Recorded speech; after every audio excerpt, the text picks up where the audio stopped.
नमो भगवते श्री अरविंदाय। ओम नमो भगवते श्री अरविंदाय। ओम नमो भगवते श्री अरविंदाय। नमामि श्रीमत् मीरा अरविंदो और सर्विस ऑनलाइन प्लेटफॉर्म रे आयोजित होतबा ए कार्यक्रम रे पाठचक्र कार्यक्रम रे उपस्थित थिबा सम्मानस्पद समस्त भाई होता हमें आज आलोचना करिबा समर्पण पूर्ण जोगर चाबिकाठी। पूर्ण जोग कौन से विषय को आसवा पूर्व आम जानिबा मां श्रीअरविंदर धरावतरण हेतु कौन। सावित्री महाकाव्य रे स्पष्ट भाव लिखा गला to raise the world to God in deathless light, to bring us down to the world. On earth we came to change the earthly life to life divine. earthly life पार्थिव जीवन दिव्य जीवन रे रूपांतरित करने को पृथ्वी पृष्ठ को मां एवं श्री अरविंद जुग्मावतार भावरे जुगर आवश्यकता अनुसार धारावतरण करिसंती। तेणु श्री अरविंद जो जोगर कथा कहउसंती ताहा हेउछि पूर्ण जोग बा पूर्णांग जोग। पार्थिव प्रकृतिर जेहेतु रूपांतर हेब तेणु मध्य यहाँ को कहा जाए योग ट्रांसफॉर्मेशन बा रूपांतर योग। यही जोगर साधना पुरातन जोग पद्धतिर साधना ठारू टिके भिन्न। यही जोग साधना करिबा एवं जोगर सिद्धि पर्याय उपनीत हेबा दुरूह एवं कष्ट साध्य। जो कथा मां बहिरे अति स्पष्ट भाव प्रभु उल्लेख करिसंती जो महान जो दुरूह कार्य आम मानकर साधनार लक्ष्य। पूर्णांग योग साधनार लक्ष्य हेउछि महान किंतु दुरूह। सही योग को आमे पूर्णांग योग बोली कहूछु। पारंपरिक परिभाषा रे योगर अर्थ हेउछि यूनियन विथ द डिवाइन। भगवान के सहित युक्त होई जिवा प्रक्रिया को साधना को योग बोली कहा जाए। किंतु श्री अरविंद योग हेउछि पूर्ण योग वा पूर्णांग योग। श्री अरविंद पूर्व पर्यंत योग साधनार हेतु थिला आत्मार मोक्ष मुक्ति बा निर्वाण। श्री अरविंद आगमन फल योगर परिभाषा बदली गला। आत्मा चिरन्मुक्त आत्मा को कहीं बंधन युक्त करिपारिबे नाही। तेणु आत्मार मुक्ति मुख्य निर्वाण यह गोटे अवांतर परिकल्पना। बरं आमे अन्य भाव में बुझी पारिबे जे एही मन प्राण शरीर को आश्रय करी भित्ति करी आत्मा उपस्थित रहिचंती। चैत्य सत्ता उपस्थित रहिचंती। भगवत स्फुलिंग उपस्थित रहिचंती। मन प्राण शरीर को तांकर स्वभाव रे रूपांतरित करिवे बोली। तेणु यह पूर्णांग योग। यही योग रे सकल अंग अर्थात आमे हमर शरीर अंग प्रत्यंग कथा में कहूना जो चारोटी मुख्य सत्ता नहीं आमर व्यक्तित्व गठित मन प्राण शरीर चैत्य आत्मसत्ता। बर्तमान चैत्य आत्मसत्ता से हेले विशुद्ध पूर्ण। जो स्नापा मंत्र पाठ करुले पूर्ण मद पूर्ण विदम पूर्णात् पूर्णमुदच्यते पूर्णस्य पूर्णमादाय पूर्णमेव वशिष्यते। जे पूर्ण से सब बेले पूर्ण। असुविधा जोठारे अछि ताहा हैला मन प्राण एवं शरीर क्षेत्र रे। अपूर्णता जो जगह अच्छी ताहा हैला मन प्राण शरीर क्षेत्र रे। तेणु आत्मार तत्व रे भगवत तत्व रे एई जो अंग तीनोटी रहिले मन प्राण एवं शरीर तांकर रूपांतर हेबो, किंतु सकल अंगर रूपांतर आवश्यकता रही पूर्णांग जोग बोली कहुच्छी। विकृत स्थिति रूपांतर हेबार कथा जेहेतु अच्छी तेणुक रूपांतर जोग बोली कहुच्छी। आमे देखिए कि पूर्ण जोगर आभिमुख्य कौन। मां कहते the usual sadhanas have for aim the union with the supreme consciousness सच्चित आनंद। ये आज पर्यंत जोगर परिभाषा होइथिला सच्चित आनंद सहित एकत्व प्रतिष्ठा करिवा जोगयुक्त हेबा एहाकु जोग बोली कहा जाउछि। And those who reach there are satisfied with their own liberation and leave the world to its unhappy plight। जो माने एई सिद्धि रे उपनीत हो जाउतिले सच्चित आनंदर सत्ता रे निजकु एकीभूत कर दउतिले जोगयुक्त कर दउतिले से माने स्वकीय मोक्ष मुक्ति निर्माण रे संतुष्ट रहुतिले एवं एही जगत को तार दुख दुर्दशा छाड़ी देथिले परित्याग कर देथिले। ऑन द कंट्रारी अन्य पक्ष यदि आमे देखिबा Shri Aurobindo sadhana starts where the others end. एई कथाटी को आमे बहु बार कहू डायरेक्ट सेंटेंस रे भी आमे कहू जे वेयर अदर योग एंड्स माय योग बिगिन्स देयर।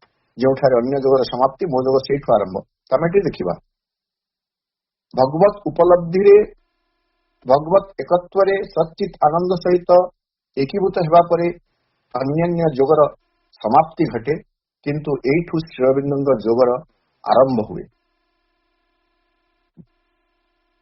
सच्चित आनंद सहित एकत्व प्रतिष्ठा करि सारिबा परे सच्चित आनंदर तत्व रे मन प्राण शरीर को रूपांतरित करिबार आवश्यकता रही। यह हूँ पूर्ण जोगर हेतु पूर्ण जोगर आभिमुख्य एवं ए पूर्ण जोगर साधना सकाशे जहाँ दरकार ताहा हैला एक समर्पणर भाव। पूर्ण जोगर कथा पूर्णांग जोगर कथा रूपांतर जोगर कथा प्रभु जेतेबेले व्याख्या करुछंती कथा छଳରେ कहउछंती प्रारंभिक पर्याय रे तांको सानो भाई बारिन प्रश्न करुछंती जे आपण जो जोगर कथा कहउछंती यह एक नूतन जोग की। श्री अरविंद स्पष्ट भाव कहउछंती विनम्रता सहित जे मु मोर जोग को केबे हेले एक ब्रांड न्यू जोग बोली कहू नाही। ब्रांड न्यू जोग बोली मु कहू नाही, एकदम पूरा नुआ जोग बोली मु कहू नाही। पुरातन जोगर एसेंस सारतत्व के भीतर रही किंतु तथापि एही जोग हेउछि नुआ। It is new. क्यों दृष्टिकोण नुआ नहीं दुईटी दृष्टिकोण से कहउछंती गोटी हला in its method and in its aim. Method एही जोग साधनार प्रणाली एवं एही जोग साधनार आभिमुख्य को यदि आमे दृष्टि रखिबा ताहेले एही जोग हेउछि अन्य पुरातन जोग मानक ठारू संपूर्ण भाव नुआ। जोग साधनार प्रणाली कौन थिला? जोग साधनार प्रणाली थिला सांसारिक माया मोह ए सबुरु उद्धार हो जाए, ए सबुरु परिहार हुई निजको बाद दे व्यक्ति आत्मार मुक्ति कथा चिंता करुथला एवं से को घन अरण्य रे तपस्या करुथला कष्ट उच्च साधना करुथला। एटा गोटे जोग साधनार प्रणाली थिला एवं उद्देश्य थिला आत्मार मुक्ति मोक्ष निर्वाण। किंतु ए जगह प्रणाली भिन्न एवं आभिमुख्य भिन्न। प्रणाली कौन भिन्न? प्रणाली होउछि जे व्यक्ति जीवन भितरे जगत भितरे थाई एई योग साधना करिबो। जीवन को परित्याग नुहे, एनलमेंट नुह, not self annulment. Self perfection is the object of the yoga. आत्म परित्याग नुह, जीवन को परित्याग नुह, ବରଂ ଜୀବନର ପରିପୂର୍ଣ୍ଣତା ହେଉଛି ଏହି ଯୋଗର ଆଭିମୁଖ୍ୟ। ତ ଯୋଗ ଜଗତ ଭିତରେ ଥାଇ, ଜୀବନ ଭିତରେ ଥାଇ ସାଧନ କରିବା ଏକ ସହଜ ପ୍ରୟାସ ନୁହେଁ। ଏହା ନିଶ୍ଚିତ ଭାବରେ କଷ୍ଟସାଧ୍ୟ। ମଣିଷ ତାର ନିଜସ୍ୱ ବଳବପୁରେ, ନିଜସ୍ୱ ସାମର୍ଥ୍ୟରେ ଆଦୌ ଏହି ଯୋଗ ସାଧନା କରିପାରିବ ନାହିଁ। ମା ବହିରେ ସ୍ପଷ୍ଟ କରି କୁହାଗଲା ଶେଷ ଆଡ଼କୁ, ଶେଷ ପାରାଗ୍ରାଫରେ, କୌଣସି ମାନସିକ ତପସ୍ୟା ବା ପ୍ରୟାସ ନୁହେଁ, କେବଳ ମାଙ୍କର ଶକ୍ତି ହିଁ ଆବରଣ ଛିନ୍ନ କରିଦେଇପାରେ, ଆଧାରକୁ ଗଢି ତୋଳିପାରେ। ପୂର୍ଣ୍ଣ ଯୋଗର ଏକ ଉପଯୁକ୍ତ ଆଧାର ଭାବରେ ମଣିଷର ଜୀବନକୁ ଗଢି ତୋଳିବାର ସାମର୍ଥ୍ୟ ବା ଗଢି ତୋଳିବାର ଯୋଉ ପ୍ରୟାସ ବା ଶକ୍ତି ଯାହା ନିକଟରେ ଅଛି ସେ ହେଉଛନ୍ତି କେବଳ ମା। ତେଣୁ ଏହି ଯୋଗରେ ମାଙ୍କ ସହିତ ଆମର ସମ୍ପର୍କ ଯେତେ ନିବିଡ଼ ହେବ, ଘନିଷ୍ଠ ହେବ, ସମର୍ପଣର ଭାବ ଯେତେ ଶୁଦ୍ଧ ହେବ, ସମର୍ପଣର ଭାବ ଯେତେ ପରିପୂର୍ଣ୍ଣ ହେବ, ଯୋଗ ସାଧନା ଆମ ପାଇଁ ସେତେ ସହଜ ହେବ। ବରଂ ଏପରି କୁହାଯାଇପାରେ, ଯୋଗ ସାଧନା ଆମକୁ କରିବାକୁ ପଡିବ ନାହିଁ, ଆମ ସକାଶେ ଯୋଗ ସାଧନା ମା ହିଁ କରିଦେବେ। ସମର୍ପଣର କଥା ଆମକୁ ଅତି ସହଜରେ ଉଲ୍ଲେଖ କରିଦେଇଛନ୍ତି ଶ୍ରୀକୃଷ୍ଣ ଅର୍ଜୁନଙ୍କୁ ଇଙ୍ଗିତ କରି। ସର୍ବଧର୍ମାନ୍ ପରିତ୍ୟଜ୍ୟ ମାମେକଂ ଶରଣଂ ବ୍ରଜ ଅହଂ ତ୍ୱାଂ ସର୍ବପାପେଭ୍ୟୋ ମୋକ୍ଷୟିଷ୍ୟାମି ମା ଶୁଚ। ମୋ ନିକଟରେ ଶରଣ, ସବୁ କିଛିକୁ ପରିହାର କରି ମୋ ନିକଟରେ ଶରଣ ବସ ବା ମୋର ଶରଣାପନ୍ନ ହୁଅ, ମୁଁ ତୁମକୁ ସବୁ ପାପରୁ ମୁକ୍ତ କରିଦେବି।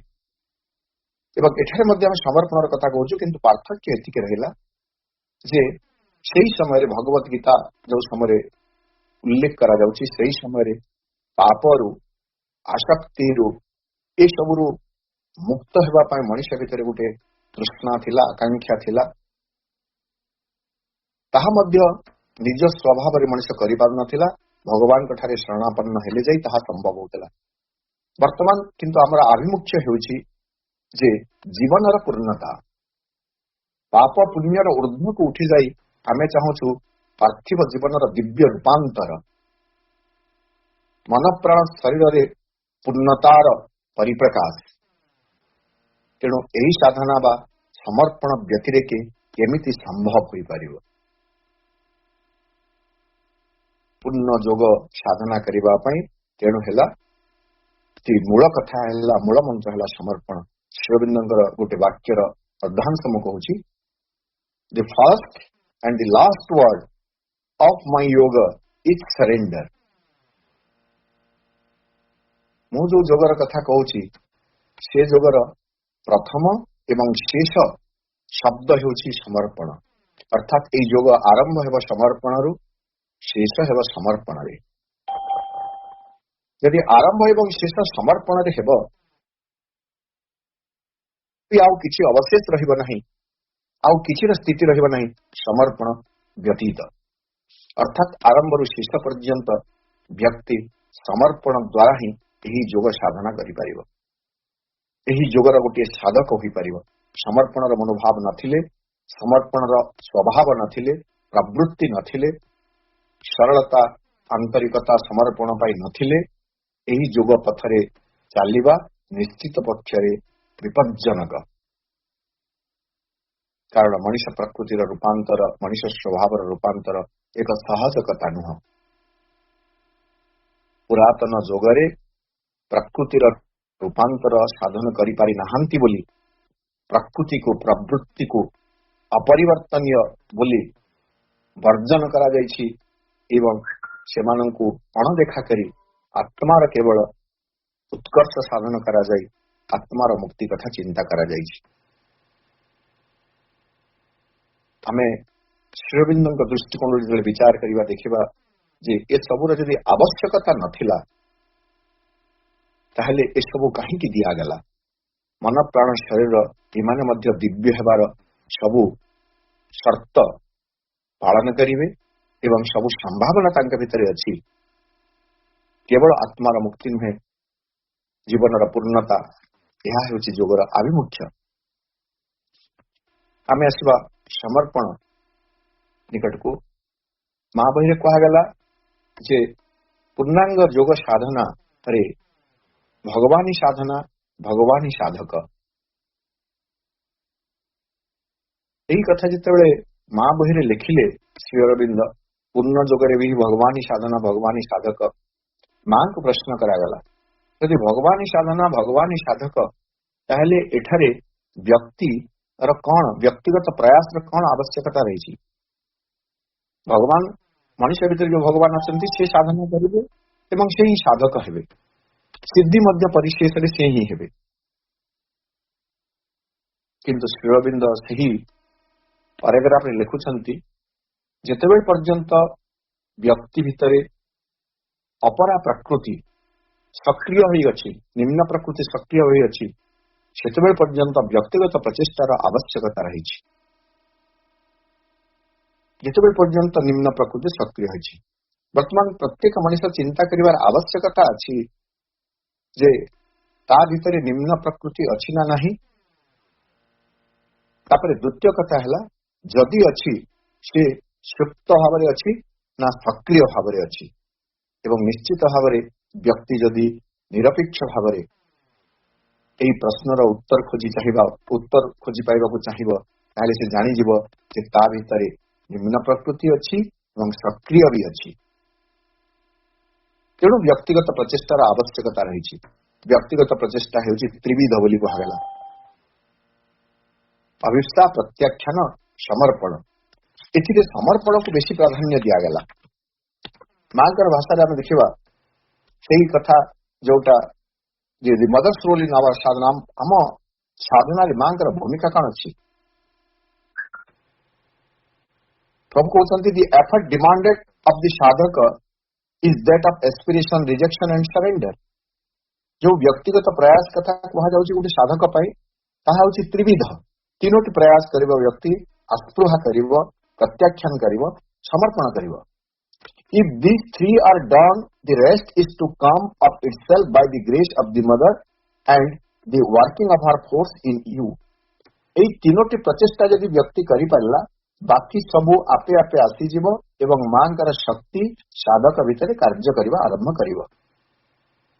ତ এই ତିନୋଟି ଭିତରୁ ଏସ୍ପିରେସନ, ରିଜେକ୍ସନ ଆଣ୍ଡ ସରେଣ୍ଡର, এই ତିନୋଟି ଭିନ୍ନ ଭିନ୍ନ ପର୍ଯ୍ୟାୟରେ ସାଧକ ସାଧନା କରିବ ନୁହଁ। ତିନୋଟି ଯାକ ଏକକାଳୀନ ଭାବରେ ଚାଲିବ। ଆସ୍ପୃହା ଥିବ, ପ୍ରତ୍ୟାଖ୍ୟାନ ହେଉଥିବ, ସମର୍ପଣ ହେଉଥିବ। କିନ୍ତୁ এই ତିନୋଟି ଭିତରୁ ପୁଣି ସମର୍ପଣକୁ ବେଶୀ ଗୁରୁତ୍ୱ ଦିଆଯାଇଛି। କେମିତି ଆମେ ଦେଖିବା। But of the three, the most important is surrender, of which the first necessary form is trust and confidence and patience in difficulty. এই ତିନୋଟି ଭିତରୁ ସବୁଠୁ ମୁଖ୍ୟ ହେଉଛି ସମର୍ପଣ। But of the three, the most important is surrender. এই ତିନୋଟି ଭିତରୁ ସମର୍ପଣଟି ହେଉଛି ସବୁଠୁ ଗୁରୁତ୍ୱପୂର୍ଣ୍ଣ। ଏବଂ ଏହି ସମର୍ପଣଟି କେଉଁ ସମୟରେ, କେଉଁ ପରିସ୍ଥିତିରେ, କିଭଳି ଭାବରେ ବ୍ୟକ୍ତି ଚେତନା ଭିତରେ ଫୁଟି ଉଠିବ ବା ବ୍ୟକ୍ତି ଚେତନା ଭିତରେ ପ୍ରସ୍ତୁତ ହେବ, କହୁଛନ୍ତି surrender of which the first necessary. ସମର୍ପଣର ପ୍ରଥମ ସର୍ତ୍ତ ହେଉଛି form its trust, necessary form. ସମର୍ପଣର ଅତ୍ୟାବଶ୍ୟକ ରୂପ ହେଉଛି ଟ୍ରଷ୍ଟ, ଆସ୍ଥା। ଯେ ମୁଁ ଯାହା ନିକଟରେ ସମର୍ପଣ କରୁଛି ତା ପ୍ରତି ମୋର ଆସ୍ଥା ଥିବା ଦରକାର। ଆଣ୍ଡ କନଫିଡେନ୍ସ, ବିଶ୍ୱାସ ଥିବା କଥା, ଦୃଢ ନିଶ୍ଚିତତା ଥିବା କଥା। ଆଣ୍ଡ ପେସେନ୍ସ ଇନ୍ ଡିଫିକଲ୍ଟି, ଏଇଟା ହେଲା ଗୁରୁତ୍ୱପୂର୍ଣ୍ଣ କଥା। ପେସେନ୍ସ ଇନ୍ ଡିଫିକଲ୍ଟି, ଆମେ ଯୋଉଠାରେ ସମର୍ପଣକୁ ପ୍ରତ୍ୟାହାର କରି ନେଉ ତାହା ହେଲା ଯେ ବିପଦ ସମୟରେ ଆମ ନିକଟରେ ଧୈର୍ଯ୍ୟର ଅଭାବ ଥାଏ। ଭାବାବେଗରେ ଆମେ ଯେତେବେଳେ ବିପଦର ସମ୍ମୁଖୀନ ହଉ ଏବଂ ସେ ବିପଦଟି ଆମର ଶକ୍ତି ସାମର୍ଥ୍ୟରୁ ବଳିଯାଏ, ସେତେବେଳେ ଆମେ ଐଶ୍ୱର୍ଯ୍ୟ ଶକ୍ତି ନିକଟରେ ନିଜକୁ ସମର୍ପଣ କରୁ। ପ୍ରଭୁ ତୁ ବୁଝିବୁ, ଭଗବାନ ତୁ ବୁଝିବୁ, ବା ଆମେ ମାନେ ସ୍ୱତଃ କହିଦେବେ ମା ତୁ ବୁଝିବୁ। କିନ୍ତୁ ମା ବୁଝିବାକୁ ସମୟ ନ ଦେଇ ଆମେ କଣ ହଉ, ଅଧୈର୍ଯ୍ୟ ହୋଇପଡୁ ଏବଂ ପୁଣି ଥରେ ବିଚଳିତ ହୋଇପଡୁ। ତାହା ଯଥାର୍ଥ ସମର୍ପଣ ନୁହଁ। ଥରେ ଆମେ ଆମ କଥା କହିଦେଲା ପରେ, ଆମ ଜୀବନର ଦାୟିତ୍ୱକୁ ଦେଇଦେଲା ପରେ ଆମେ ସେଠାରେ ଆଉ କୌଣସି ପ୍ରକାର ହସ୍ତକ୍ଷେପ କରିବାର ଆବଶ୍ୟକତା ନୁହେଁ। ଏଇଟା ନୁହଁ ଯେ ମୁଁ ସମର୍ପଣ କଲା ପରେ ମୁଁ ମାଙ୍କୁ ଦୃଢ ଚିତ୍ତରେ ସଂକଳ୍ପବଦ୍ଧ ହୋଇ କହିଲି, ମା ମୁଁ ମୋ ଜୀବନକୁ ତୁମ ନିକଟରେ ସମର୍ପଣ କରି ଦଉଛି, ତମେ ମୋ ଜୀବନକୁ ଗଢି ତୋଳ, ଯାହା ବାଛିଦେବ ମୋ ପାଇଁ ଜୀବନ ବା ମରଣ। କହିଦେଲା ପରେ ଯଦି ମୋ ଜୀବନରେ କଣ୍ଟାଟିଏ ଫୁଟି ଯାଉଛି, ମୋ ପାଦରେ କଣ୍ଟାଟିଏ ଫୁଟୁଛି, ମୁଁ କାହିଁକି ମାଙ୍କୁ ଅଭିଯୋଗ କରୁଛି, ମା ମୁଁ ତୁମକୁ ସମର୍ପିତ କରିଥିଲି, ମୋ ପାଦରେ କାହିଁକି କଣ୍ଟା ଫୁଟିଲା କହିବାର ଅଧିକାର ମୋର ନାହିଁ? ମୁଁ ଯେହେତୁ କହିଛି ଯେ ଯାହା ବାଛିଦେବ ମୋ ପାଇଁ ଜୀବନ ବା ମରଣ, ସେ ଭିତରେ କଣ୍ଟା ଫୁଟି ଯିବାଟା ମୋର ଏକ ଅଭିଯୋଗର ହେତୁ ନ ହେଉ, ମୋ ଭିତରେ ଆସ୍ଥା ଦୁର୍ବଳ ହୋଇଯିବାର ଏକ କାରଣ ନ ହେଉ। ଏହା ହେଉଛି ସମର୍ପଣର ଭାବ। ତେଣୁ ପେସେନ୍ସ ଇନ୍ ଡିଫିକଲ୍ଟି, ସମର୍ପଣର ଗୋଟେ ସର୍ତ୍ତ ହେଉଛି ପେସେନ୍ସ ଇନ୍ ଡିଫିକଲ୍ଟି, ବାଧା ବିପତ୍ତି ସମୟରେ ଧୈର୍ଯ୍ୟ। ପୁଣି କହିଲେ, there is no rule that trust and confidence can only remain if aspiration is there. ଏମିତି କୌଣସି ନିୟମ ନାହିଁ, ଆସ୍ପୃହା ଥିଲେ ଏହି ଆସ୍ଥା ଏବଂ ବିଶ୍ୱାସ ଯେ ରହିବ ସେମିତି କିଛି ନାହିଁ।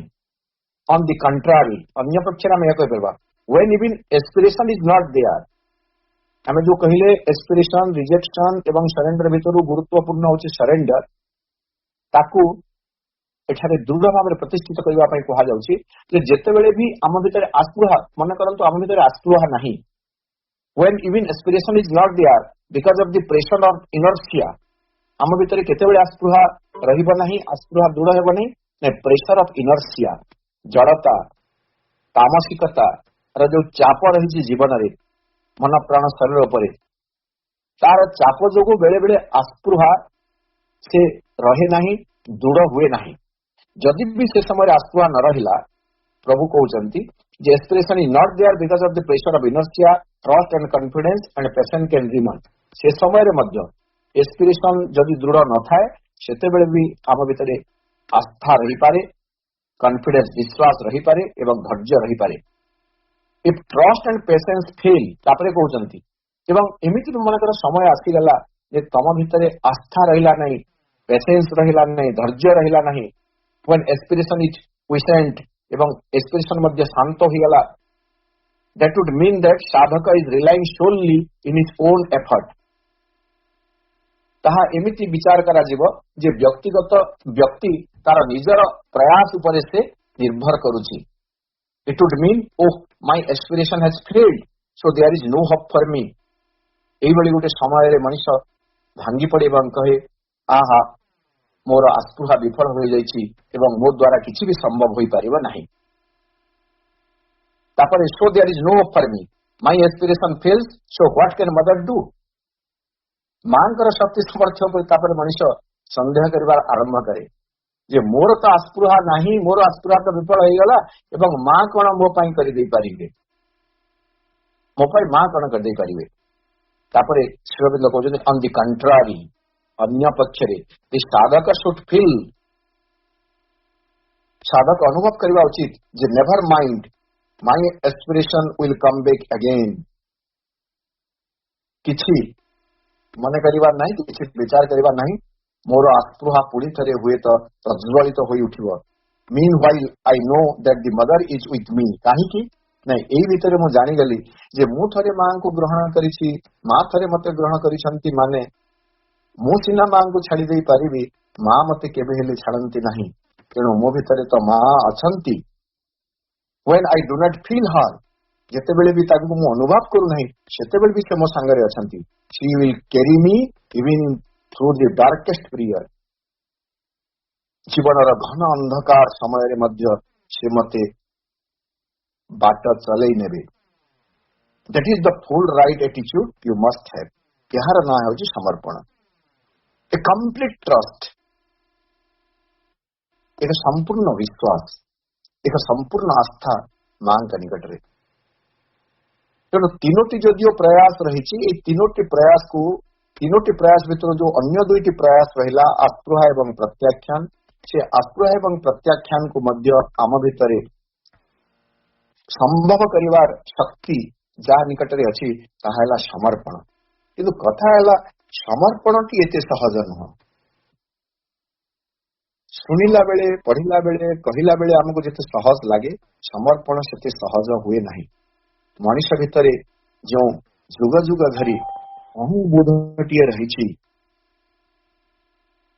ସେ ଅହଂବୋଧ ମଣିଷକୁ ସମର୍ପଣ କରିବାରେ ଆଦୌ ସାହାଯ୍ୟ କରେ ନାହିଁ, ସମର୍ପଣର ପଥଟିକୁ ରୋକିଦିଏ। ତେଣୁ ସମର୍ପଣ କରିବା ପାଇଁ ହେଲେ ସବୁଠୁ ଆମକୁ ବଡ କଥା ଯୋଉଟା କରିବାର ଅଛି, ସବୁଠୁ ପ୍ରଥମ କଥା ଯୋଉଟା ଆମକୁ କରିବାର ଅଛି, ତାହା ହେଲା ଅହଂରୁ ନିଜକୁ ମୁକ୍ତ କରିବା। ପୁଣି ଯଦି ଆମେ ବୁଲିକରି କଥାକୁ ବୁଲେଇକରି ନେବା, ଅହଂରୁ ମୁକ୍ତ ହେବା ପାଇଁ ହେଲେ ପୁଣି ଥରେ ଆମକୁ ମାଙ୍କୁ ସମର୍ପଣ କରିବାକୁ ପଡିବ। ସାଧନାର କୌଣସି ଗୋଟିଏ ଦିଗ ବି ବିନା ସମର୍ପଣରେ ଆମେ ସାଧନ କରିପାରିବା ନାହିଁ। ତେଣୁ ମା ହିଁ ହେଉଛନ୍ତି ଆମର ସର୍ବସ୍ୱ। ଏହି ପରିପ୍ରେକ୍ଷୀରେ ସମର୍ପଣର ଗୋଟେ ସ୍ପଷ୍ଟ ଏବଂ ସମ୍ପୂର୍ଣ୍ଣ ବ୍ୟାଖ୍ୟା ଯୋଉଟା ମା ଦଉଛନ୍ତି, ଅନେକ ସମୟରେ ଆମେ ତାକୁ ଆଲୋଚନା କରୁଛୁ। ଆମେ ଦେଖିବେ ଯେ ସେ ବ୍ୟାଖ୍ୟାଟା ହେଉଛି ଯେ decision to hand over the responsibility of your life to the divine. What is surrender? Surrender is the decision to hand over the responsibility of your life to the divine. ନିଷ୍ପତ୍ତିର ନାଁ ହେଉଛି ସମର୍ପଣ। ଯେଉଁ ନିଷ୍ପତ୍ତି ବଳରେ ବ୍ୟକ୍ତି ନିଜର ସମଗ୍ର ଜୀବନକୁ ଭଗବାନଙ୍କ ନିକଟରେ ଅର୍ପଣ କରିଦେବା ପାଇଁ ନେଇଥାଏ। ଯେତେବେଳେ ବ୍ୟକ୍ତି ନିଷ୍ପତ୍ତିଟି ନିଏ ଯେ ଭଗବାନଙ୍କ ନିକଟରେ ସବୁକିଛି ତାର ଜୀବନକୁ ଦେଇଦେବ, ସେତେବେଳେ ତାହାର ନାମ ହେବ ସମର୍ପଣ। This is done either through the mind or the emotion or the life impulse or through all them together. ଏହା ପ୍ରଥମେ ମଣିଷ ତାର ସ୍ୱଭାବ ଅନୁଯାୟୀ ମନରେ କରିପାରେ, ପ୍ରାଣରେ କରିପାରେ, ପ୍ରାଣର ଆବେଗରେ କରିପାରେ, ବା ମନ ପ୍ରାଣ ଶରୀରରେ ତିନୋଟି ଯାକ କ୍ଷେତ୍ରରେ ଏକକାଳୀନ ଭାବରେ କରିପାରେ। କିନ୍ତୁ କଥା ହେଲା କୌଣସିଟିକୁ ରିଜର୍ଭ ରଖିବ ନାହିଁ, ସମ୍ପୂର୍ଣ୍ଣ ଭାବେ ସମର୍ପଣ କରିବ। ସମର୍ପଣର ବ୍ୟତିରେକି ଏହି ଯୋଗ ସାଧନା କରିବା ଆଦୌ ସମ୍ଭବ ନୁହଁ, ଏକଥା ସ୍ପଷ୍ଟ ଭାବରେ କୁହାଯାଇଛି ଏବଂ ମା ମଧ୍ୟ ଦୃଷ୍ଟାନ୍ତ ଦେଇ କହୁଛନ୍ତି। ଆମେ ସମସ୍ତେ ସେ କଥା ଜାଣୁ ଯେ ଏହି ଯୋଗରେ ଦୁଇଟି ମାର୍ଗ ଅଛି ବୋଲି ମା କହିଲେ। There is a path of tapasya, there is a path of surrender. ଯୋଗ ସାଧନାର ଦୁଇଟି ମାର୍ଗ, ଗୋଟିଏ ହେଉଛି ତପସ୍ୟାର ମାର୍ଗ ଏବଂ ଆଉ ଗୋଟିଏ ହେଉଛି ସମର୍ପଣର ମାର୍ଗ। ତପସ୍ୟାର ମାର୍ଗରେ କଣ ହୁଏ?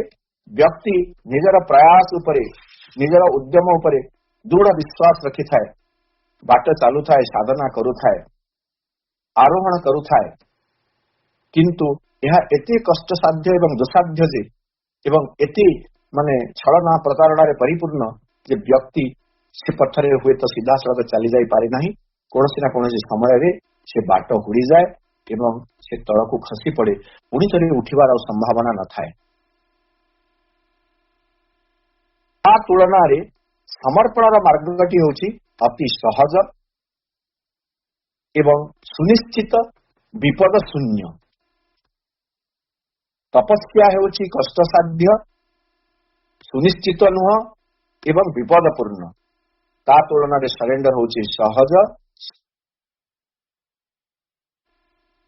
ତାହେଲେ ସମର୍ପଣରେ କେମିତି ମନୋଭାବ ରହିବ ସେ କଥାକୁ ବି ମା କହିଲେ ଯେ ଯେତେବେଳେ ତପସ୍ୟାର କଥା ହେଲା, ପାର୍ଟିକୁଲାରଲି ମା ପାଶ୍ଚାତ୍ୟ ଦେଶର ଲୋକମାନଙ୍କୁ ଇଙ୍ଗିତ କରି କହୁଛନ୍ତି ଯେ ସମର୍ପଣରେ କଣ ହୁଏ? ସମର୍ପଣରେ ବ୍ୟକ୍ତି ନିଜକୁ ସମ୍ପୂର୍ଣ୍ଣ ଭାବରେ ଐଶ୍ୱର୍ଯ୍ୟ ସତ୍ତାଙ୍କ ନିକଟରେ, ଆମ ଯୋଗରେ ଆମେ ମାଙ୍କ ନିକଟରେ ସମର୍ପଣ କରିଦେବାକୁ ହୁଏ। କିନ୍ତୁ ପାଶ୍ଚାତ୍ୟ ଦେଶରେ ଲୋକମାନେ ସମର୍ପଣର ଭାବକୁ ନେଇ ଆଦୌ ଗଢି ଉଠି ନାହାନ୍ତି। ତେଣୁ ମା କହୁଛନ୍ତି ଯେ it is here however that the western people find their difficulty. ଆମ ପାଇଁ କହୁନାହାନ୍ତି, ଆମ ପାଇଁ ଟିକେ ଅପେକ୍ଷାକୃତ ସହଜ, ପାଶ୍ଚାତ୍ୟ ଲୋକମାନଙ୍କ ଅପେକ୍ଷା ଆମ ପାଇଁ, ଭାରତବାସୀଙ୍କ ପାଇଁ, ଭାରତୀୟ ମାନଙ୍କ ପାଇଁ ସମର୍ପଣର ଭାବଟି ଅପେକ୍ଷାକୃତ ସହଜ। ଯଦିଓ ଆମେ ଆଜି ଆଧୁନିକ ଯୁଗରେ ସେ କଥାକୁ ତଥାପି ବୁଝିପାରିନାହୁଁ, କିନ୍ତୁ ମା ସେତେବେଳେ ଇଙ୍ଗିତ କରି କହୁଛନ୍ତି ଯେ ଏଇ ଜାଗାରେ ସମର୍ପଣ କରିବା ଦିଗରେ ପ୍ରକୃତରେ ପାଶ୍ଚାତ୍ୟବାସୀ ସେମାନେ ଅସୁବିଧାର ସମ୍ମୁଖୀନ ହୁଅନ୍ତି। କାହିଁକି? ମା ଅତି ଚମତ୍କାର ଭାବରେ କହୁଛନ୍ତି, they have been taught to fear and avoid all that threatens their personal independence. ତାଙ୍କର ବ୍ୟକ୍ତିଗତ ସ୍ୱାଧୀନତାକୁ ଯାହା କିଛି ଥ୍ରିଟେନ୍ କରୁଛି, ଅର୍ଥାତ୍ ଯାହା କିଛି ତାଙ୍କ ପାଇଁ ବିପଦ ସୃଷ୍ଟି କଲା ଭଳି ଲାଗୁଛି, ବ୍ୟକ୍ତିଗତ ସ୍ୱାଧୀନତା କ୍ଷୁଣ୍ଣ ହେଲା ଭଳି, ତାକୁ ଭୟଭୀତ କରିବା ବା ତାକୁ ସ୍ୱୀକାର ନ କରିବା ପାଇଁ ସେମାନେ ଯୁଗ ଯୁଗ ଧରି ତାଙ୍କୁ ସେହି ପାଠ ପଢା ଯାଇଛି ଯେ ବ୍ୟକ୍ତିଗତ ସ୍ୱାଧୀନତା ହିଁ ସବୁଠୁ ଜୀବନର ଶ୍ରେଷ୍ଠ କଥା। ତେଣୁ ସେହି ସ୍ୱାଧୀନତାଟି ଅନ୍ୟ କାହାକୁ ଅର୍ପଣ କରିଦେବାର ଆବଶ୍ୟକତା ନାହିଁ। ଏଇଭଳି ପାଶ୍ଚାତ୍ୟବାସୀଙ୍କ ଭିତରେ ଗୋଟେ ଧାରଣା, ଦୃଢବଦ୍ଧ ଧାରଣା ରହିଛି। They have imbibed with their mother's milk with the sense of individuality. ଆଉ ଟିକେ କଡା ଶବ୍ଦରେ ମା କହିଲେ ଯେ ପାଶ୍ଚାତ୍ୟବାସୀ ମାନେ ଏହି ପ୍ରକାର ଏକ ସ୍ୱତନ୍ତ୍ର ବ୍ୟକ୍ତିତ୍ୱର ବୋଧକୁ ସେମାନେ ସତେ ଯେମିତି ତାଙ୍କର ମା କ୍ଷୀରରେ ଖାଇକରି ଆସିଛନ୍ତି, ସେହି ଗୁଣଟିକୁ ସେମାନେ ଶିଖିକରି ଆସିଛନ୍ତି। ତେଣୁ ସମର୍ପଣଟି ତାଙ୍କ ପାଇଁ ସହଜ ହୁଏ ନାହିଁ। And surrender means giving of all that. ସେମାନଙ୍କ ପାଇଁ ସରେଣ୍ଡରର ଅର୍ଥ ହେଉଛି ସବୁ କିଛି ଦେଇଦେବା। କିନ୍ତୁ ପ୍ରକୃତରେ ଏଇ ଜାଗାରେ ତାପରେ ମା ଦୁଇଟି ଦୃଷ୍ଟାନ୍ତ ଦେଲେ। ସେ ଦୁଇଟି ଯାକ ଦୃଷ୍ଟାନ୍ତ ବିଷୟରେ ମଧ୍ୟ ଆମେ ଅବଗତ ଅଛୁ। ସରେଣ୍ଡର କେମିତି ହେବା ଉଚିତ? ନାଇଁ, ଦୁଇଟି ଦୃଷ୍ଟାନ୍ତ ଦଉଛନ୍ତି। ରାମକୃଷ୍ଣ ପରମହଂସଙ୍କୁ କୋଟ କରିକି ଉଦ୍ଧୃତ କରି କୁହାଯାଉଛି ଯେ ସରେଣ୍ଡର ଦୁଇ ପ୍ରକାରର ଥାଏ। ଗୋଟିଏ ହେଲା ମାଙ୍କଡ ଛୁଆର ସରେଣ୍ଡର ଏବଂ ଆଉ ଗୋଟିଏ ହେଲା ବିଲେଇ ଛୁଆର ସରେଣ୍ଡର। ମାଙ୍କଡ ଛୁଆର ସରେଣ୍ଡର କେମିତି? ନାଇଁ, ମାଙ୍କଡ ଛୁଆଟି ମାକୁ ଜାକି କରି ଧରିଥାଏ। ମାଟି ଗଛରୁ ଏ ଗଛରୁ ସେ ଗଛକୁ ଡେଉଁଥାଏ ଏବଂ ମାର ପେଟକୁ ଜାକିକରି ମାଙ୍କଡ ଛୁଆଟି ଧରିଥାଏ। ସେ ଜାଗାରେ ଦାୟିତ୍ୱ ତାର ତଥାପି ରହୁଛି। ଯଦି ଛୁଆ କୌଣସି ସମୟରେ ଅବହେଳା କଲା ଏବଂ ହାତଟି ଯଦି ଖସିଗଲା ତାହେଲେ ମାଙ୍କଡ ଛୁଆ ପଡିଯିବାର ସବୁ ପ୍ରକାର ସମ୍ଭାବନା ଅଛି। ଅନ୍ୟ ପକ୍ଷରେ ବିଲେଇ ଛୁଆର ସମର୍ପଣ ହେଲା, ବିଲେଇ ଛୁଆଟି ଆଦୌ ମାକୁ ଜାବୁଡି ଧରେ ନାହିଁ, ବରଂ ଛୁଆଟିକୁ ମା ଜାବୁଡି ଧରେ। ତେଣୁ ସେ ଜାଗାରେ ବିଲେଇ ଛୁଆ ଆଦୌ ଚିନ୍ତା କରେ ନାହିଁ ତାର କଣ ହେବ। ସବୁ ଯାକ ଦାୟିତ୍ୱ, ସବୁ ଯାକ ଚିନ୍ତା, ଯୋଉ କଥା ଆମେ କହିଲେ ଯେ to hand over the responsibility of life is surrender, ସବୁ ଯାକ ଦାୟିତ୍ୱ ପ୍ରକୃତରେ ମା ବିଲେଇ ହିଁ ନିଏ। ଏବଂ ପୂର୍ଣ୍ଣ ଯୋଗରେ ଯୋଉ ସମର୍ପଣର କଥା କୁହାଯାଉଛି ତାହା ମଧ୍ୟ ଏଇ ବିଲେଇ ଛୁଆର ସମର୍ପଣର କଥା କୁହାଯାଉଛି। ହେଲେ ମା ସଚେତନ କରିଦଉଛନ୍ତି ମଣିଷ ପାଇଁ, ଯୁକ୍ତିବାଦୀ ମଣିଷ ପାଇଁ, ବୁଦ୍ଧିଯୁକ୍ତ ମଣିଷ ପାଇଁ ଏଇ ସରେଣ୍ଡରଟି ସହଜ ହୁଏ ନାହିଁ। କେମିତି ସହଜ ହୁଏ ନାହିଁ? ମା କହୁଛନ୍ତି କିନ୍ତୁ ମଣିଷ ତ ଆଉ ବିଲେଇ ଛୁଆ ନୁହଁ ଯେ ସେ କରିଦେବ ଏମିତି ଭାବରେ ସମର୍ପଣ କରୁଛି ବୋଲି ମଧ୍ୟ ତା ଭିତରେ ଅନେକ ଯୁକ୍ତି ଆସିଯାଏ, ତା ଭିତରେ ଅନେକ ଶଙ୍କା ସନ୍ଦେହ ଆସିଯାଏ ଏବଂ ସେ ସମ୍ପୂର୍ଣ୍ଣ ଭାବରେ ନିଜକୁ ସମର୍ପଣ କରିପାରେ ନାହିଁ। ସମ୍ପୂର୍ଣ୍ଣ ଭାବରେ ସମର୍ପଣ ନ କରିବା ପର୍ଯ୍ୟନ୍ତ ପୂର୍ଣ୍ଣ ଯୋଗର ସାଧନା ଆଦୌ ସହଜ ନୁହଁ ବା ଆଦୌ ସମ୍ଭବ ନୁହଁ। ତେଣୁ ସମର୍ପଣର କଥା କୁହାଗଲା, ତୁମର ସମର୍ପଣ ହେବ ପୂର୍ଣ୍ଣାଙ୍ଗ, ସମ୍ପୂର୍ଣ୍ଣ, ସ୍ୱତଃସ୍ଫୂର୍ତ୍ତ, ଆପେ ଆପେ ସ୍ୱଭାବରେ ଜଣେ ଭଗବାନଙ୍କ ନିକଟରେ ସମର୍ପଣ କରିଦେଉଥିବ, ମାଙ୍କ ନିକଟରେ ସମର୍ପଣ କରିଦେଉଥିବ। ସମ୍ପୂର୍ଣ୍ଣ ଭାବରେ all you are and all you have, ତମର ଯାହା କିଛି ଏବଂ ତମେ ଯାହା। ପୁଣି ଯଦି ଆମେ ଦିଗରେ ଦେଖିବା, ଯାହା କିଛି ଅଛି ସରେଣ୍ଡର କରିବା ହୁଏତ ଟିକେ ସହଜ କଥା ଅପେକ୍ଷାକୃତ ଭାବରେ, ଯଦିଓ ତଥାପି ସେ ଦିଗରେ ଆମର ଶଙ୍କା ଅଛି, ସଂକୋଚ ଅଛି। ଯାହା କିଛିକୁ ଆମେ ସମର୍ପଣ କରିଦେବା ପାଇଁ ହୁଏତ ବି ପ୍ରସ୍ତୁତ ହୋଇପାରିବେ, କିନ୍ତୁ ଆମେ ଯାହା ତାହା ସମର୍ପଣ କରିବା ଏହା ବ୍ୟକ୍ତି ଚେତନା ପାଇଁ ବର୍ତ୍ତମାନ ପର୍ଯ୍ୟନ୍ତ ସମ୍ଭବ ହୋଇପାରି ନାହିଁ। ତାର ଯୋଉ ଅହଂକୁ ନେଇ ମଣିଷ ବଞ୍ଚୁଛି, ସ୍ୱତନ୍ତ୍ର ବ୍ୟକ୍ତିତ୍ୱର ପୃଥକ ବୋଧକୁ ନେଇ ଯୋଉ ମଣିଷ ବଞ୍ଚୁଛି, ସେଇ କ୍ଷେତ୍ରରେ ତାର ସବୁକୁ ସମର୍ପଣ କରିଦେବା ଏହା ସମ୍ଭବ ହଉନାହିଁ। ତେଣୁ ମା କହିଲେ ଯାହା ଏବଂ ଯାହା କିଛି କେମିତି ହେବ ନାଇଁ, surrender, by surrender we mean not this but a spontaneous self giving, a giving of all your self to the divine, to greater consciousness of which you are a part. Spontaneous self giving, स्वतःस्फूर्त भाବରେ ଦେଇଦେବ ଭଗବାନଙ୍କୁ ବା ଏକ ଉଚ୍ଚତର ଚେତନାକୁ, ଯାହାର ତମେ ହଉଛ ଗୋଟେ ଅଂଶ। ଏପରି କରିବା ଦ୍ୱାରା ଯୋଉ ଭୟ ଅଛି ତମ ଭିତରେ ଯେ ତମର ବ୍ୟକ୍ତିତ୍ୱ କ୍ଷୁର୍ଣ୍ଣ ହୋଇଯିବ, ତାହା ଆଦୌ ଯୁକ୍ତିସଙ୍ଗତ ନୁହଁ। Surrender will not diminish but increase, ସମର୍ପଣ କଲେ ହ୍ରାସ ପାଏ ନାହିଁ, ବରଂ ବ୍ୟକ୍ତିତ୍ୱର ବିକାଶ ହୁଏ, ବୃଦ୍ଧି ହୁଏ। ଛୋଟିଆ ଦୃଷ୍ଟାନ୍ତ ପ୍ରକୃତି ଆମକୁ ଦେଇଛି, ସେ ପ୍ରକୃତିକୁ ଆମେ ଦେଖିବା। छोट नाड़ीए जितेबले आसी निजकू नदी रे समर्पण कर दिए सेतेबले से नदी रे परिणत हो जाए। नाळर व्यक्तित्वटी ह्रास पाई जाए नहीं बरं नाळटीए से नदी रे परिणत हो जाए। नदीटी जितेबले जाई समुद्र रे मिसी जाए नदीर व्यक्तित्व ह्रास पाई जाए नहीं बरं नदी समुद्र रे परिणत हो जाए। तेणु समर्पण ह्रास करे नहीं समर्पण समृद्ध करे। मु मां निकट रे समर्पण करुची अर्थ मो चेतना मां चेतना सहित युक्त होउची एवं मु निश्चित भाव जानी मो चेतना अपेक्षा मां चेतना विशालतर विशुद्धतर पूर्णतर दिव्यतर। मु जेतेबेले मां को समर्पण करुची सेतेबेले मु चेतनाटी मां चेतना रे रूपांतरित होउची।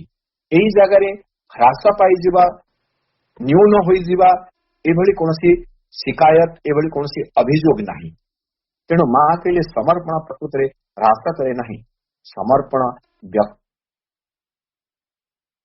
को बहु गुण रे विकसित कराए।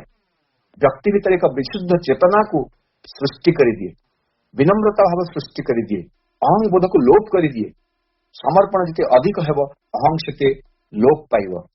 समर्पण जीति की बढ़ी बढ़ी चलिब विनम्रर भाव विनम्रतार भाव सही मात्रा रे बढ़ी बढ़ी चलिब। तेणु समर्पण हेउची गोटे स्वतस्फूर्त प्रकृति स्वतस्फूर्त प्रवृत्ति जहा करने द्वारा व्यक्ति तार चेतना रे हानि न होई व्यक्ति चेतना रे एक विकास हुए। साधारण भौतिक चेतनारू मनुष्य अध्यात्म चेतना को प्राप्त करे जहाँ तार व्यक्तित्व को रूपांतर करिबारे सहाय्य करि परिबो। पुणी देखिबा कहउचंती मां कहउचंती surrender means a free total giving with all the delight of the giving. समर्पण रो आ गुटे दिग सबु तो देव किंतु देला बेले आनंदर भावटीए थिबो कुंठा नथिबो संकोच नथिबो द्विधा नथिबो देई देबारे एक आनंद थिबो। ताहले जाई से समर्पण एक यथार्थ समर्पण होई पारिबो बोली हमें कहि पारिबा। If you have the slightest feeling that you are making a sacrifice then it is no longer surrender. एवं समर्पण समय तुम यदि भावुछ तमे त्याग करूछ सैक्रिफाइस अर्थ निजर स्वार्थ को बृहत्तर एक स्वार्थ पाई त्याग करिबा। तेणु सरेंडर अर्थ को आम यदि सैक्रिफाइस बोली बुझिबा एवं मु सैक्रिफाइस करुछि मोर व्यक्तित्व को मु माने त्याग स्वरूप अर्पण करुछि ताहेले ताहा सरेंडर हेबो नाही। सरेंडर परिवर्धित करे।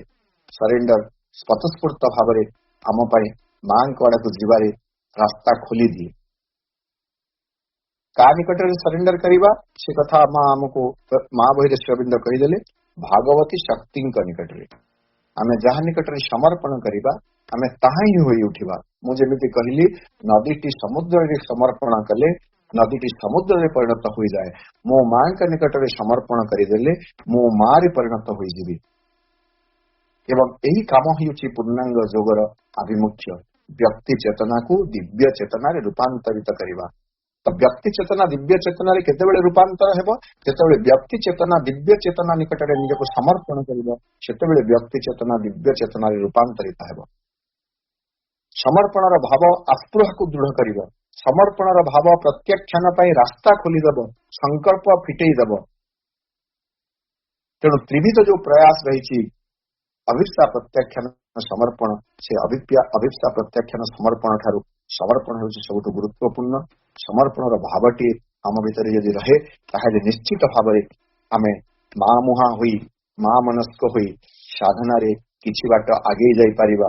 कारण से साधना आमर नुह से साधना होई जीव मांकर एवं मां जेतेबेले साधना करिवे मां जेतेबेले साधक रे परिणत होई जीवे मु समर्पण कर देला परे सेतेबेले आउ कोनसी प्रतिबंधक आउ कोनसी बाधा रही पारिबो नाही। एही परिप्रेक्षी कुहा जाउछि जेतेबेले जने व्यक्ति से संकल्प करिबो जे I want to be yours सुंदर बाणीटी कहि कर सारिबा it takes more or less time एही सरेंडर विथ के समय नहीं पारे but you will surely succeed in the end. जदि संकल्पटी अच्छे तुम्हें निश्चित भाव सफल हेब परिशेष रे. Once you have turned to the divine, इटा शेष वाक्य आम यहाँ मन देवी शुणा. Once you have turned to the divine, saying, I want to be yours. आमको माँ तो बतई देले सरेंडर राधा प्रार्थना रे. माँ मनस्क हुई जितेबले माँ को आम कहवा जे माँ मु तमर हेबाकु चाहे, and the divine has said yes. एवं मो भीतर से व्याकुलता आंतरिकतार उत्तर स्वरूप यदि भगवान बा माँ यदि हाँ टे कहले यस यू आर माइन, मु कहि माँ I want to be yours and mother will accept me that yes you are mine. तापर कौन हेबो the whole world can not keep you from it. सारा पृथ्वी तुमको एठारु दूरे रखि परिबो नाही. मु जदि मांग कर हेबाकु चाहे पृथ्वी एमती कौन शक्ति नाही जो शक्ति मते रोकी देबो. तेणु आसंतु आमे समस्ते निष्ठार सहित पूर्ण जोगर साधना सकाशे मां निकटरे समर्पण करिवार एक संकल्प को पुंजी करी एही जोग पथरे आगे जीवा. समस्त को अशेष धन्यवाद. मां निकटरे कृतज्ञता ज्ञापन करुछि. वंदे मातरम.